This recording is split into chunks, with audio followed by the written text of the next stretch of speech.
আনজালনা মিনাল বাইয়িনাতি ওয়াল হুদা। আল্লাহ বলেন, নিশ্চয় যারা গোপন করে, ইন্নাল্লাযিনা ইয়াকতুমুনা, যারা গোপন করে, প্রকাশ করে না, মা আনজালনা, যা আমি অবতীর্ণ করেছি, মিনাল বাইয়িনাতি ওয়াল হুদা, সুস্পষ্ট নিদর্শন এবং হিদায়েত, মিন বাদি মা বায়্যানাহু লিন-নাসি ফিল কিতাব, মানুষের হিদায়েতের জন্য, মানুষকে পথ দেখানোর জন্য আমি যে কিতাবে যেই হিদায়েত এবং হিদায়েত বর্ণনা করেছি, সেগুলোকে যারা গোপন করে, আশার সত্য জানার পরও যারা গোপন করে, আল্লাহ তাআলা বলতেছেন, উলাইকা ইয়ালআনুহুমুল্লাহ ওয়া ইয়ালআনুহুমুল লাঈনুন, এই লোকগুলো আছে এমন, তাদের উপরে আল্লাহর পক্ষ থেকে লাআনত, তাদের উপরে আল্লাহর পক্ষ থেকে লাআনত, অভিশাপ, ওয়া ইয়ালআনুহুমুল লাঈনুন, আর লাআনতকারীরাও তাদের উপরে লাআনত দিয়ে থাকে। লাআনতকারী যারা, আল্লাহর কারা এটা আমরা সঠিক জানি না, তবে লাআনত দেওয়ার জন্য আল্লাহ তাআলা লোক রেডি রাখছেন। যার উপরে আল্লাহ লাআনত করবে, আল্লাহর সেই সৃষ্টিগুলো তাদের উপরও লাআনত করবে। আল্লাহ তাদের কথা বলতেছেন, আল্লাহ যে যারা সত্য, আমার কিতাবে আমি যা অবতীর্ণ করেছি সেই কিতাবের কথাগুলো প্রকাশ করে না, সত্যকে প্রকাশ করে না, কিতাবের যে কথাগুলো আছে, যে আলেমরা এই সত্যকে প্রকাশ করে না, সে আলেমদের উপরে আল্লাহ লাআনত। এবং শুধু তাই নয়, আল্লাহ যাদের উপর লাআনত করেন তাদের উপর সাথে সাথে আল্লাহ তার আর একদল লাআনতকারী সেট করে রাখছেন, বলছেন লাআনুহুমুল লাঈনুন, লাআনতকারীদের লাআনত তাদের উপরে পড়বে। এখন এই আলেম কারা? যারা কিতাবের ভিতরে যে সত্য থাকে সেই সত্য জানে, জানার পরেও প্রচার করে না। প্রচার না করাটা, যে আলেম সত্য অর্থাৎ কোরআনের কোনো আয়াত জানে, এই আয়াতে আল্লাহ তাআলা মানুষকে এই নির্দেশ দিয়েছে, সে জানে, জানার পরেও তার নিজের কোনো রকমের সুবিধার কারণে কোনো রকম অসুবিধা হতে পারে এই আশঙ্কায় সে সত্যকে প্রকাশ করে না। এই সত্যকে যারা প্রকাশ করে না, এই আলেমদের উপরে আল্লাহর পক্ষ থেকে লাআনত।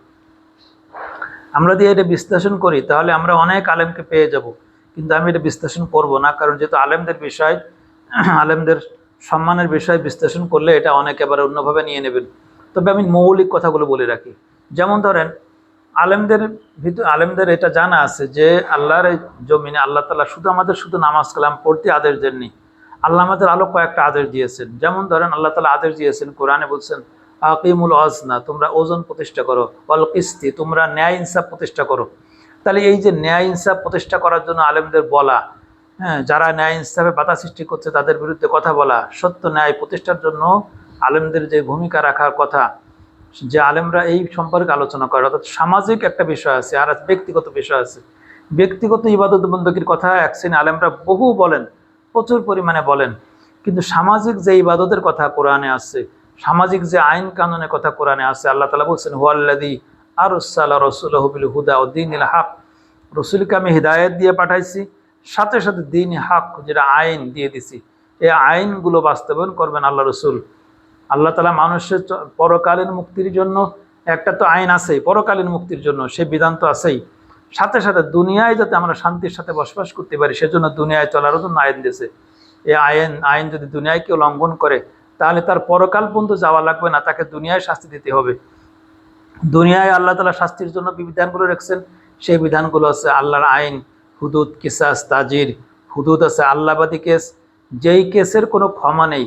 যদি কোনো মানুষ জিনা করে তাহলে তার কোনো ক্ষমা নেই, যদি কোনো মানুষ চুরি করে তাহলে তার কোনো ক্ষমা নেই, কারণ এটা আল্লাহবাদী কেস। জিনার অপবাদ যদি কেউ কাউকে দেয় তাহলে তার কোনো ক্ষমা নেই। এইভাবে করে আল্লাহবাদী কেস আছে। এবার মানুষবাদী কেস আছে, মানুষের যার যেই ক্ষতি করা হয়েছে ঠিক অনুরূপভাবে তার প্রতিশোধ তাই নেওয়া হবে। যদি কাউকে কেউ হত্যা করে তাহলে তার বিচার আছে, যে হত্যা করেছে তাকে হত্যা করা হবে। তবে যাকে হত্যা করা হয়েছে তার পরিবার যদি তাকে মাফ করে দেয় তাহলে সে মাফ পাবে, অথবা তার পরিবার যদি ক্ষতিপূরণ নিয়ে তাকে মাফ করে, সে ক্ষতিপূরণের ব্যবস্থাও পবিত্র কোরআনে আল্লাহ তাআলা ব্যবস্থা রেখেছেন। তাহলে আল্লাহ তাআলার এই যে সামাজিক যে বিষয়গুলো, যেটার উপরে আমাদের সমাজ ব্যবস্থা নির্ভর করে, কারণ মুসলমানদের সমাজ ব্যবস্থা নষ্ট হয়ে গেছে, যে কতগুলো মৌলিক, যে মুসলমানদেরকে মানে সস্তা সস্তা শুধু পরকালীন মুক্তির শর্টকাট নিয়ম বলা হয়েছে, যে আলেমরা শর্টকাট নিয়মগুলো বলতেছে, সকলে বলছে, কিন্তু আলেমরা প্রতিবাদ করতেছে না। যেমন কেউ যদি মনের থেকে একবার লা ইলাহা ইল্লাল্লাহু মুহাম্মাদুর রাসূলুল্লাহ একবার মন থেকে একবারে পড়ে তাহলে সে একদিন না একদিন জান্নাতে যাবে। কিন্তু এই কথাটা ব্যাপকভাবে ছড়াই পড়ার কারণে এক শ্রেণীর মানুষেরা তারা পাপ করতেই থাকে। আর উল্টো আমাদের উপদেশ দেয়, নামাজ কালাম পড়তেই বলা বলে বলে কি আর নামাজ না পড়লে কে হুজুর আপনার থেকে আমার ইমান ভালো আছে। এই যে ইমান ভালো আছে তারা কেন বলে? কারণ আছে যে এই হাদিসগুলো তারা বুঝতে পারেনি, কিন্তু আলেমরা তো বোঝে যে এই কথা তারা কি বোঝানো হচ্ছে। অর্থাৎ যার অন্তরে সত্যি কালেমা থাকবে, অন্তরে সত্যি কালেমা থাকবে, তার একটা ঘটনা ঘটবে। কালেমা যার অন্তরে থাকবে, যদি তার অন্তরে থাকে আর জীবনে কোনো ভালো কাজ যদি না থাকে, তবুও সে একদিন একদিন জান্নাতে যাবে। কথার পিছনে একটা কাহিনী আছে, সে কাহিনীটা কি? কালেমা তার আছে, তার ওজোর আছে, তার ওজোরটা আমরা জানি না, যে ওজোরের কারণে সে কালেমাকে প্রকাশ্যে আনতে পারে নাই, সঠিকভাবে সেই নিয়মগুলো মানতে পারে নাই। তার ওজোর যদি আল্লাহ কবুল করে তাহলে সে পার পেয়ে যাবে। কিন্তু আল্লাহ তাআলা পবিত্র কোরআনে বলে দিচ্ছেন, কালেমা পড়লেই যদি সে চিরদিন একদিন না একদিন জান্নাতে যায়, তাহলে এবার ইবলিসও তো জান্নাতে যাবে। কারণ ইবলিসও কালেমা পড়িস, তাহলে ইবলিস জান্নাতে যাবে না কেন? কালেমা পড়লেই সে একদিন একদিন জান্নাতে, বিষয়টা এটা ঠিক না। কালেমার উপরে পড়ার পরে কালেমার উপরে প্রতিষ্ঠা থাকতে হবে, এই কথাটুকু আর কেউ প্রচার করে না। যে আলেমরা জানেন কিন্তু এই সত্য জানার পরেও সত্যের উপরে গুরুত্ব দিয়ে কথা বলেন না। কালেমা পড়লেই একদিন না একদিন জান্নাতে যাবে, বিষয়টা এরকম না, একেবারে এটা ভুয়া কথা। বরং কালেমা পড়ার পরে যদি কেউ কালেমার উপরে প্রতিষ্ঠিত থাকে, তার যদি ভুল ত্রুটি থাকে, আল্লাহ তাআলা সে যদি ভুলের পরে অনুতপ্ত থাকে, ভুল অন্যায় করেছে কিন্তু অনুতপ্ত ছিল তার ভিতরে যে আমার এই কাজগুলোর থেকে ফিরে আসা উচিত, আমি অনুতপ্ত আছি, তাহলে তার ঈমান থাকবে। এবং সেই ঈমানের কারণে আল্লাহ তাআলা তাকে জাহান্নামে দিলেও তাকে জান্নাতে আনবেন, তাকে মুক্তি দেবেন। এই কথাটা এইরকম আছে, কিন্তু এই কথাটাকে বিকৃত করার কারণে মুসলমানদের সমাজ নষ্ট হয়ে গেছে। পাপীদের জন্য পাপের দরজা খুলে গেছে, তারা মনে করছে আরে যা করি করি, মানে পাপটাকে তারা কিছু মনে করে নাই। আরে একদিন তো জান্নাতে যাব, আর কিছুদিন জাহান্নাম খাইতে তো যাব। এই যে মানসিকতা একদল মানুষের ভিতর তৈরি হয়ে গেছে, তারা পাপ করে যাচ্ছে। আর একদল মানুষ এমন কিছু নিয়ম কানুন শিক্ষা দিয়েছে, যে বলছে এই কটা নিয়ম যদি মেনে চলো তাহলে তুমি তোমার জাহান্নাম খাটা লাগবে না, তোমার জান্নাত নিশ্চিত হয়ে যাবে। মানুষগুলো কি করতেছে? প্রচুর পরিমাণ নামাজ পড়তেছে, ঠিক টাইম মতো জিকির করতেছে, আর মনে করতেছে আমি জান্নাতে যাই বসে আছি। তার ন্যায় ইনসাফ ঠিক নেই। আল্লাহ তাআলা পবিত্র কোরআনে বারবার একটা কথা বলছেন, ওয়াইদ্দাত লিল মুত্তাকিন, জান্নাত আমি বানাইছি মুত্তাকিদের জন্য। মুত্তাকিকে, যে আল্লাহকে ভয় পায়, যে আল্লাহকে ভয় করে কবিরা গুনাহ থেকে বিরত থাকে, সেই হচ্ছে মুত্তাকি। এখন আমরা কি করলাম? আমরা এইভাবে কিছু কিছু আমল দিয়ে মানুষদেরকে এমনভাবে সহজ করে দিছি যে মানুষ মনে করছে তাহলে তো এক ওয়াক্ত নামাজ পড়ছি, পিছনের পিছনে সব গুনাহ মাফ হয়ে গেছে। এইভাবে নামাজ পড়ার পরে আবার গুনাহ করতেছে, আবার নামাজ পড়তেছে, মনে করতেছে সব গুনাহ মাফ হয়ে গেছে। এইভাবে করে সে তার জীবন পরিচালনা করতেছে। এইরকম অসংখ্য মানে সামাজিক অবক্ষয়ের মতো অনেক বিষয় সমাজে চলতেছে, কিন্তু আমরা আলেমরা সেই সত্যকে বলতেছি না।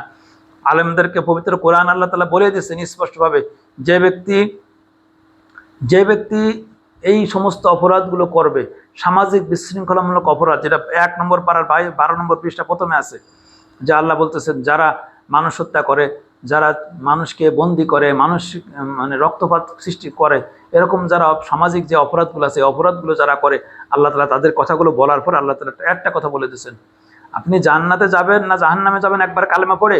এই উত্তর আল্লাহ তাআলা ওই আয়াতের মাঝামাঝিতে, আল্লাহ ওই আয়াতের শেষে পরবর্তী আয়াত আল্লাহ বলছেন, এই যারা আফাতুমিনুনা বিবাদিল কিতাব ওয়া তাকফুরুনা বিবাদ, যারা ঈমান আনার পরে কি করলো? কিতাবের কিছু অংশ মানে আর কিছু অংশ মানে না। আল্লাহ তাআলা স্পষ্ট করে দিলেন পবিত্র কোরআনে, আল্লাহ তাআলা এই কথা স্পষ্ট করে দিয়েছে, ঈমান আনিছি আর এই হাদিস আমি পালাম, আর এই হাদিস কোরআনের সাথে মিলল না। আল্লাহ বলছে ঈমান আনিছে, ঈমান আনার পরে সে তার পছন্দ মতো আমল করেছে, আর বাকি কিছু আমল ছেড়ে দিয়েছে, সে করে নাই। এই কাজটুকু যে করেছে, আল্লাহ বলছেন উলাইকাল্লাযীনা আশতারাউল হায়াতাদ দুনিয়া বিল আখিরাহ, এই লোকগুলো আছে দুনিয়ার বিনিময়ে আখিরাতের জীবনকে বিক্রি করে দিয়েছে, দুনিয়ার জীবনকে খরিদ করে নিয়েছে, আখিরাতের জীবনকে বিক্রি করে দিয়েছে, তার আখিরাতে কিছু নেই। ওমা হুম ফিল হায়াতিদ দুনিয়া ফিল আখিরাতি ওয়া লাহুম আযাবুন আলী, এদের জন্য শাস্তি, ফালা ইউখাফফাফু আনহুমুল আযাব, এদের শাস্তিকে আল্লাহ হালকা করা হবে না। আল্লাহ কোরআন স্পষ্ট বলে দিয়েছেন, এরা দুনিয়া কিনে এনেছে, পরকাল বেচে দিয়েছে, তাহলে পরকালে বেচে দিলে তার কিছু থাকে? আর সে চিরদিন জাহান্নামে থাকবে। এদের সম্পর্কে পরবর্তী অন্য বলা হয়েছে এরা কাফের। এইরকম ভাবে আমরা একদিকে দুনিয়াতে অশান্তি সৃষ্টিকারী কাজ করতেছি, আর আমরা মনে করতেছি যে আমরা জান্নাতে, আমরা মুমিন। কোরআন এইরকম কোনো গ্যারান্টি কোথাও দেয়া নেই। কোরআনে একটা কথা ক্লিয়ার ভাবে বলা আছে, সেটা হচ্ছে এই সূরা হাদীদে পড়বেন মুনাফিকদের কথাগুলো। আমরা মুনাফিক বুঝি নাই, আমরা মুনাফিক মনে করছি যে ইসলামের সাথে শত্রুতা করে সেই মুনাফিক, যে প্রকাশ্যে মুসলমানদের সাথে চলে আর বাহ্যিকভাবে মুসলমানদের ক্ষতি করে, এমন কিছু কাজ কাম করে, এরাই মুনাফিক। পবিত্র কোরআন এদেরকে মুনাফিক বলা হয় না, কোরআন এই টার্গেট, এদেরকে মুনাফিক বলা হয়েছে। কিন্তু হাকিকি মুনাফিকের তালিকা যখন আসছে সূরা হাদীদে দেখবেন মুনাফিকদের দোষটা কি। মুনাফিকদের দোষটা হচ্ছে তারা ভালো হতে চাইছিল, তারা এমন না তারা ভুল নিয়ে মরতে তারা চায়নি, তারা চেয়েছে যে ভালো হবে, কিন্তু পাপ কাজটা ছাড়ে নাই। ভালো হবে এই জন্য তারা দেরি করেছে। এই দেরি করতে করতেই শয়তান তাদেরকে ধোঁকা দিচ্ছে যে একদিন তওবা করলে সমাধান হয়ে যাবে। এই ধোঁকায় পড়ে তারা দেরি করেছে, আর দেরি করতে করতে একটা দিন হঠাৎ করে মৃত্যু এসে গেছে। মৃত্যু এসে গেছে আর তওবা করতে পারেনি। আর কোরআন অন্য জায়গায় আসছে মৃত্যুর সময় তওবা আল্লাহ কবুল করে না। যার কারণে এই লোকগুলোকে লাস্টে আবার বলছেন এরা হচ্ছে কাফের। তাহলে আমি কালেমা পড়লাম, কালেমা পড়ার পরে যে কুফর কাফের হয়ে যাচ্ছি, এইটা আমাদের সামনে আলোচনা হচ্ছে না। এই সত্য মানুষ জানতেছে না বিধায় আজকে সমাজ নষ্ট হয়ে যাচ্ছে। যে সমস্ত আলেমরা সত্য জানেন, জানার পরও মানুষদেরকে উদ্বুদ্ধ করতেছেন না, এই সমস্ত আলেমরা সত্যকে গোপন করতেছেন। এইভাবে করে অনেক অনেক সত্য আছে। মুসলমানদেরকে ঐক্যবদ্ধ থাকা ফরজ। যেখানে আল্লাহ তাআলা সূরা তাহা, সূরা আরাফের ভিতরে মুসা আলাইহিস সালাম এবং তার জাতির আলোচনা করতে যায় একটা সুন্দর পয়েন্ট বলেছেন যে হারুন মুসা আলাইহিস সালাম, সূরা আরাফে আয়াতটা পাবেন। আমাদের হুজুরা শুনলে তো মুসা আলাইহিস সালাম কাফেরে বলে ফেলতো।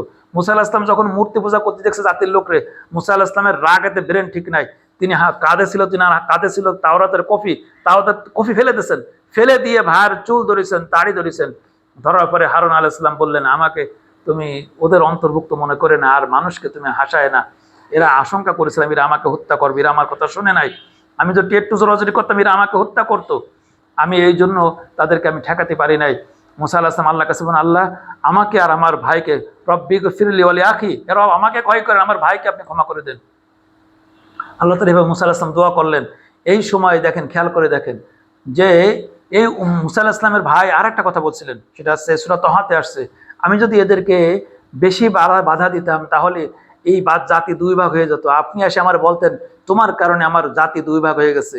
এই জাতিকে ভাগ করা এমন অপরাধ, এই শিরক হচ্ছে, সেখানে তিনি বাধা দেননি যে জাতি ভাগ হয়ে যাবে। জাতি ভাগ হয়ে যাবে এই কারণে বাধা দেননি। এইটুকু মানে এই ওজরটা আল্লাহ তাআলা মুসা আলাইহিস সালাম পূরণ করেছেন। কারণ জাতিকে ভাগ করা এই শিরকের গুনাহ থেকে আরো বড় গুনাহ। আজকে জেনে রাখবেন, একটা আমি আমার কথার দ্বারা, আমি যে সমস্ত আলেমরা আয়াত জানে না, জাতিকে বিভক্ত করা শিরক করার থেকেও বড় অপরাধ। এই অপরাধ জানার পরও আলেমরা কি করতেছে, এই আলেমরা এই জাতিকে ভাগ করার জন্য যত রকম কথা বলা যায় তারা বলে যাচ্ছে। যারে পছন্দ হয় না তার বিরুদ্ধে যা ইচ্ছে তাই ফতোয়া দিচ্ছে, দিয়ে ওই লোকটাকে সহ ওই লোকটাকে যারা ভালোবাসে তাদেরকে ভাগ করে দিচ্ছে। এইভাবে আমরা দলে দলে ভাগ হচ্ছি। এই দলে দলে ভাগ কারা করতেছে? আলেমরা করতেছে। এই আলেমদের সম্পর্কে আল্লাহ তাআলা পবিত্র কোরআনে সূরা হুদের একেবারে শেষে 180 কি এরকম আয়াত হবে, মানে সূরা ইউসুফের একটু আগে 2-3 আয়াত আগে আল্লাহ তাআলা বলছেন, ইল্লা মান রাহিমা রাব্বুক, আল্লাহর দয়া তার উপর যার উপরে আছে শুধুমাত্র সেই এই মতভেদ থেকে বেঁচে থাকতে পারে। ওয়ালাউ শাআ রাব্বুকা লাজাআলান নাসা উম্মাতান ওয়াহিদা, আল্লাহ যদি চাইতেন তাহলে আল্লাহ তাআলা এক জাতি বানাইতে পারতেন। এবং পরবর্তী আয়াত আল্লাহ বলছেন, ইল্লা মান রাহিমা রাব্বুক, যার উপরে আল্লাহর রহমত আছে শুধুমাত্র সেই এই বিভেদ বিশৃঙ্খলা থেকে বেঁচে থাকতে পারে। কিন্তু আজকে যে সমস্ত আলেমরা কিতাবের সব কথাই তারা জানেন, সত্য কথাগুলো তারা জানেন, জানার পরেও জাতিকে তারা ভাগ করে যাচ্ছেন। যারা জাতিকে ভাগ করতেছে সেই সমস্ত আলেমরা এই কিতাবের সত্য জানার পরেও সত্যকে গোপন করতেছে।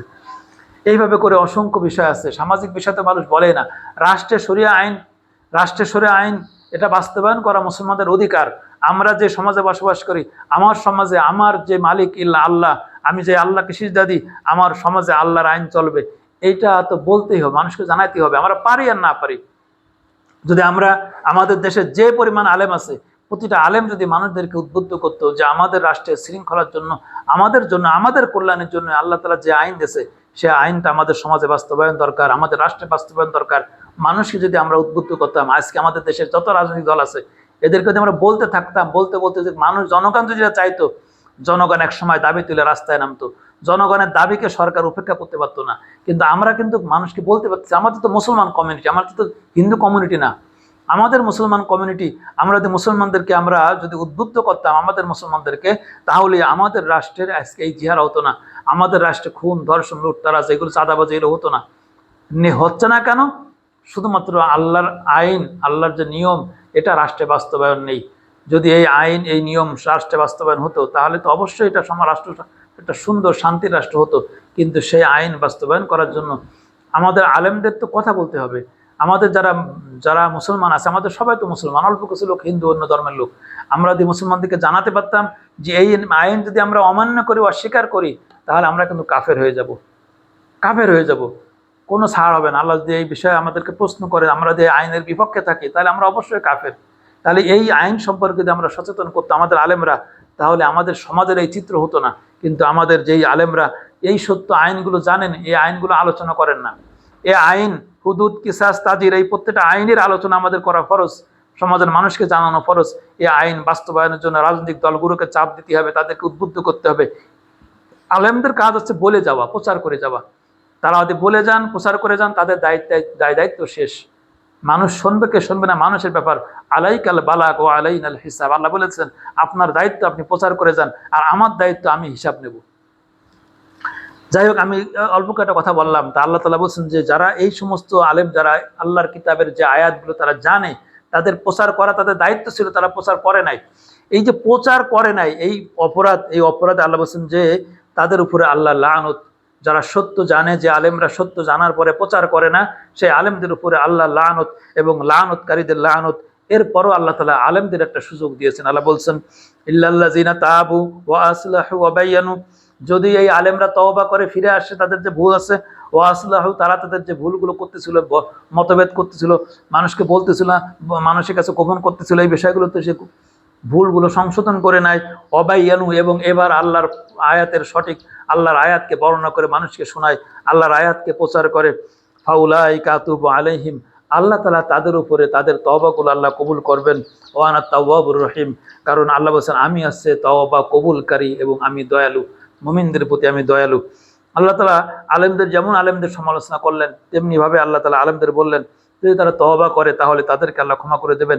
এই যে আয়াতটা পড়লাম, এর 1, 2 পারা 3 পৃষ্ঠা, ঠিক 5 পৃষ্ঠা আল্লাহ তাআলা বলছেন এইরকম যারা আলেম আছে তাদের পরিণতি কি হবে পরকালে, তাদের পরিণতি সম্পর্কে। যদি তওবা না করে মারা যায় তাহলে পরিণতি কি হবে? আল্লাহ তাআলা বলতেছেন ইন্নাল্লাযীনা ইয়াকতুমুনা মা আনজালাল্লাহু মিনাল কিতাব, নিশ্চয় যারা আল্লাহ আমি যে অবতীর্ণ করেছি সেই অবতীর্ণ আয়াতকে যারা গোপন করেছে, ওয়া ইয়াশতারুনা বিহি সামানান কলিলা, তারা অল্প মূল্যে আমার আয়াতকে বিক্রি করে দিয়েছে।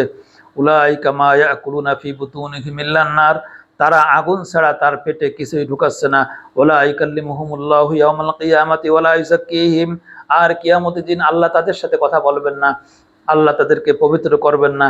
আল্লাহ তাদেরকে পবিত্র করা মানে আল্লাহ তাদের ভুল ত্রুটি মাফ করে দেয়া, ভুল ত্রুটি মাফ করে আল্লাহ তাদেরকে পবিত্র করবেন না। আল্লাহ তাদের সাথে কথা বলবেন না, আল্লাহ তাদেরকে পবিত্র করবেন না। ওয়ালাহুম আযাবুন আলীম, আর এই সমস্ত আলেমদের জন্য আছে যন্ত্রণাদায়ক শাস্তি। এইখানে এবারে আল্লাহ বলছেন উলাইকাল্লাযীনা ইশতারাউদ দালালাতা বিল হুদা, এই সমস্ত আলেমরা কি করেছে? ক্রয় করেছে দলালাত, পথভ্রষ্টতা ক্রয় করেছে হুদা, হিদায়াতের বিনিময়ে, ওয়াল আযাব বিল মাগফিরা, তারা মাগফিরাতের বিনিময়ে তারা আযাব কিনে নিয়েছে। আল্লাহ বলছেন তারা মাগফিরাত আমার কাছে ক্ষমা পাবে, ক্ষমাটা না চাই তারা আযাব কিনে নিয়েছে আমার কাছ থেকে। ফামা আসাবাহুম আলান নার, যাই হোক তাদেরকে এই কথাগুলো আল্লাহ বলছেন এবং তাদের শাস্তির কথা বলছেন, তাদেরকে জাহান্নামের শাস্তির কথা আল্লাহ বলছেন। তা এইখানে যে কথাগুলো আল্লাহ বললেন সেটা হচ্ছে এই আলেমরা যদি এই পাপ থেকে ফেরত না আসে তাহলে সেই আলেম চিরদিন জাহান্নামে থেকে যাবে, সে আলেম হয়ে যাবে আল্লাহ লানত প্রাপ্ত, সে আলেম হয়ে যাবে জালেম। আল্লাহ তাআলা এরপরে বলতেছেন ইন্নাল্লাযীনা কাফারু ওয়া মাতু ওয়া হুম কুফার, নিশ্চয় যে ব্যক্তি কুফরি করেছে, কুফরি মানে হচ্ছে অমান্য করেছে, কুফরি মানে কিন্তু অমান্য করা, কুফরি মানে অস্বীকার করা, দুটোই আছে। তা মূলত আমরা ইবলিসের কুফরি থেকে আমরা শিখি, ইবলিসকে আল্লাহ আদেশ দিলেন যে আদমকে সিজদা করো, ইবলিস সিজদা দিল না, সিজদা না দেওয়ার মাধ্যমে সে কুফরি করলো। আল্লাহর কোনো আদেশ যদি কেউ অমান্য করে তাহলে এটা হচ্ছে কুফরি পাপ। কেউ যদি নামাজ আদায় না করে তাহলে কুফরি পাপ। কেউ যদি জিনা করে এটা কুফরি পাপ। আল্লাহ নিষেধ করেছে সে শোনে না, এটা কুফরি। আল্লাহ আদেশ দিয়েছে সেটা মানে নাই, না মানার কে বলা হয় কুফরি। তা এই যে কুফরি যারা করেছে এবং আল্লাহর কুফরি করেছে, ওমাদুহুম কুফার, এই কুফরি অবস্থায় মারা গেছে, ফাউলাইকা আলাইহিম লানাতুল্লাহ, এই যারা কুফরি কাফের অবস্থায় মারা গেছে তাদের উপরে আল্লাহ লানত, ওয়াল মালাইকাতি ওয়ান নাসি আজমাইন, ফেরেশতাদের লানত এবং সমস্ত মানুষের লানত, অর্থাৎ নেককার লোকদের লানত।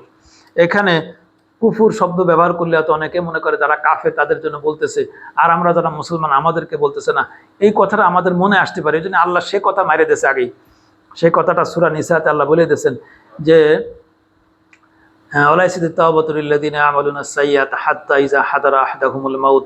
যারা মৃত্যু পর্যন্ত যারা অপরাধ করে গেছে এবং তাদের তওবাগুলো কবুল করা হবে না। এই আয়াতের শেষে আল্লাহ বলছেন আমি জাহান্নাম বানাইছি এই 2 প্রকার মানুষের জন্য, এক যারা সরাসরি কাফের তাদের জন্য, আর যারা এরকম কুফরি করতে করতে মারা যাবে, যারা আমার বিধান লঙ্ঘন করতে করতেই তওবা না করে এই অবস্থায় মারা যাবে তাদের জন্য আমি জাহান্নাম জ্বালাইছি। এরপর আল্লাহ বলছেন খালিদিনা ফিহা লা ইউখাফফাফু আনহুমুল আযাব, খালিদিনা ফিহা, যারা কুফরি অবস্থায় মারা যাবে তারা সেই জাহান্নামে চিরদিন থাকবে। লা ইউখাফফাফু আনহুমুল আযাব, তাদের এই আযাবকে আল্লাহ তাআলা হালকা করবেন না। ওয়ালা হুম ইউনজারুন, আর এই আযাবের মাঝে কোনো বিরতিও দেওয়া হবে না, বিরতহীনভাবে আযাব দেওয়া হবে, যে আজকে একদিন আযাব দিয়েছে, কালকে একদিন একটু বিরতি আছে, একদিন বিরতির পরে আবার আযাব দেওয়া হবে। এই যে বিরতির সিস্টেমটা জাহান্নামে নেই। জাহান্নামের শাস্তি একাধারে চলবে, বিরতহীনভাবে চলবে, এবং আযাবকে কখনো কমানো হবে না, শাস্তিকে কখনো কমানো হবে না। আল্লাহ তাআলা বলতেছেন এরপরে, ওয়া ইলাহুকুম ইলাহু ওয়াহিদ, তোমাদের ইলাহ আছে মাত্র একজন, লা ইলাহা ইল্লাহু, তিনি ছাড়া কোনো ইলাহ নাই। রহমান, তিনি আছে রহমান, রহিম, তিনি আছে দয়ালু। তিনি রহমান এবং রহিম। রহমান নামটা পৃথিবীর সমস্ত সৃষ্টির জন্য, আর রহিম নামটা শুধুমাত্র মুমিন বান্দাদের জন্য। এই রহিম নামটা যারা, রহিম নামের দয়া যারা দুনিয়াতে পাবে এবং রহিম নামের দয়া নিয়েই যারা মারা যাবে, তারা পরকালেও এই রহিম নামের দয়ার বরকতে অনন্তকালের জন্য সুখ শান্তি উপভোগ করবে। কিন্তু সমস্যা হয়ে গেছে একটা, পৃথিবীর মানুষ এক ইলার ইবাদত করে না। পৃথিবীর অধিকাংশ মানুষ একাধিক ইলার ইবাদত করে। বিভিন্ন ধর্মে যারা, তারা তো এক একটা অনেক ইলার ইবাদত করতেছে, এটা তো আমরা জানি, খুব বেশি আলোচনা না করি। আমরা যারা মুসলমান, আমরা ইমানদার দাবি করি, আমরাও কিন্তু নিজের অজান্তেই একাধিক ইলার ইবাদত করি। যেই ইলার কথাটা পবিত্র কুরআন আল্লাহ বলে দিয়েছেন, যে ইলাগুলো 1 নম্বর ইলা হচ্ছে আমার অন্তরের ইলা। আবার আইতা মানিত্তাখাযা ইলাহু হাওয়া, এ রাসূল আপনি কি দেখেছেন ওই লোকগুলোকে যারা তাদের অন্তরকে ইলা বানাইছে? অর্থাৎ কোনো কিছু অন্তর যা বলে সে যাচাই বাছাই ছাড়াই, হক না হক নাম দেখেই সে যা বলে তাই করে। অন্তর যা বলে তাই করা, তার মানে সে অন্তরের গোলাম, তার মনের গোলাম। সে আল্লাহকে গোলাম হিসেবে, আল্লাহর গোলাম হিসেবে দাবি করে এবং আল্লাহকে সিজদাও দিচ্ছে, পক্ষান্তরে আবার নিজের মন খেয়াল খুশি মতো চলতেছে। তাহলে এখন এর ইলা দুইজন হয়ে গেল, একটা ইলা আল্লাহ আর একটা ইলা তার অন্তর। ঠিক অনুরূপভাবে একজন তাগুতের ইবাদত করতেছে, তাগুতকে মান্য করতেছে, আবার সে আল্লাহকেও মানতেছে, তাহলে এর ইলাও দুজন হয়ে গেল। পৃথিবীর খুব কম লোক আছে যাদের ইলা একজন। আল্লাহ তাআলা এই কথা বারবার স্মরণ করেছেন, ওয়া ইলাহুকুম ইলাহু ওয়াহিদ, বান্দা তোমাদের ইলাহ হতে হবে একজন। যার জীবনে একজনের বেশি ইলা আছে সে কিন্তু ধরা খেয়ে যাবে। একজনের বেশি আমাদের জীবনে কোনো ইলা থাকতে পারবে না। তাই অন্তরে কথা মতো চলা, মনের খামখেয়ালি চলা, এটা অধিকাংশ মানুষের স্বভাব। ইমানদার মানুষের ভিতরে বড় বড় আলেম ওলামা পর্যন্ত জোড়ায় গেছে যে সে যে দলকে পছন্দ করে, সে যেটা পছন্দ করে, তার পক্ষে দুনিয়ার সব দলিল নিয়ে আসে, কিন্তু তার যে পক্ষে, তার পছন্দ যে ঠিক না ভুল, এটা সে জানে, জানার পরেও সেই ভুলের দিকে সে দৌড়ায়। যারা এরকম ভুলের দিকে, অন্তরের দিকে দৌড়ায়, অন্তর যা বলে তাই করে, আল্লাহর কিতাব যা বলে তা মানে না, অন্তরের কথা মানে, এই লোকগুলোও আর একটা ইলার ইবাদত করে। এটা কোরআনে আমরা আয়াত থেকে জানতে পারলাম। আল্লাহ বলেছেন এই লোকগুলোর ইলাহ তো এই লোকগুলোর ইলাহ আমি না, এই লোকগুলোর ইলাহ হচ্ছে তাদের অন্তর। পক্ষান্তরে যাচাই বাছাইয়ের ঊর্ধ্বে আমরা যাকে মান্য করব সে আমাদের জীবনে ইলাহ। যদি সে কোনো পীরও হয়, যে পীরকে আমি যাচাই বাছাইয়ের ঊর্ধ্বে মনে করি, তিনি যা বলে আমি চোখ বুঝে, অন্ধ অনুসরণের কথা। পৃথিবীতে যাকে অন্ধ অনুসরণ করা হয়, সে ভালো মানুষ হতে পারে, সে খারাপ মানুষ হতে পারে, যাকে মানুষ অন্ধ অনুসরণ করে সে আছে আর একটা ইলাহ। এই জন্য অন্ধ অনুসরণ থেকে বেঁচে থাকতে হবে, বরং দলিলের উপরে কথা শুনতে হবে। যেরা দলিল, যার যেদিকে সত্য সেই সত্যকে মানবো, আমি কোনো ব্যক্তির অন্ধ অনুসরণ করব না। এরপরে মানুষ শয়তানকে ইলা মনে করে। শয়তানকে ইলা মানুষ বানায় না, কিন্তু মুসলমানরা বানায় ফেলে। কিভাবে? যে ব্যক্তি, যে মুসলমান এখন মনে করেন মদের ব্যবসা করে, এই ব্যক্তি তার ইলা সে তিনটে মুসলমান, তা আল্লাহকে ইলা মানে, তার একটা ইলা আছে। 2 নম্বর তার অন্তর ইলা, অন্তরকে সে মান্য করে, অন্তর একটা ইলা। 3 নম্বর সে শয়তান ইবাদত করে, কারণ সে নিজের অজান্তেই শয়তান যেটা চায় সেটা সে করতেছে। শয়তান যা চায় মানুষ যখন তাই করে, তখন সে নিজের অজান্তেই শয়তানের ইবাদত করে, তখন তার শয়তান হয়ে গেল তার ইলা। পৃথিবীর মানুষ যে কাজই করুক, সেই কাজটা কারো না কারো পক্ষে যাবে, কারো না কারো বিপক্ষে যাবে। হয় আমার কাজটা আল্লাহর পক্ষে যাবে, নাহলে শয়তানের পক্ষে যাবে। আমার কাজ যদি শয়তানের পক্ষে যায়, তাহলে আমি এখন শয়তানকে ইলা মানে ফেললাম, শয়তানকে শয়তানের আমি গোলামি করে ফেললাম। এই জন্য আমরা মুসলমানদের সবসময়ের জন্য আমরা আমাদের যেটা বেশি থাকতে সেটা আছে কবিরা গুনাহ। কবিরা গুনাহ করা মানে আছে শয়তানের গোলামি হয়ে যায়, কবিরা গুনাহ করা মানে নফসের গোলামি হয়ে যায়। এই জন্য এই জাতীয় অপরাধ যদি বা হয়ে যায়, কোনো মুসলমান যদি হয়ে যায়, তাহলে সে যেন খুব দ্রুত তওবা করে। কারণ এই অবস্থায় যদি তার মৃত্যু আসে যায়, তাহলে সে মৃত্যুর সময় কাফের হয়ে মারা যাবে। অতএব আসুন আমরা আমাদের জীবনে আমরা ইলা ঠিক করি, আমরা যেন এক ইলার ইবাদত করি, নফসের ইলা, শয়তানকে ইলা, তাগুতের ইলা, এটি তিনটের ইলা থেকে যেন বেশি থাকতে পারি। আল্লাহ আমাদের সকলকে এক ইলার ইবাদত করার তৌফিক দান করুক বলে আমিন।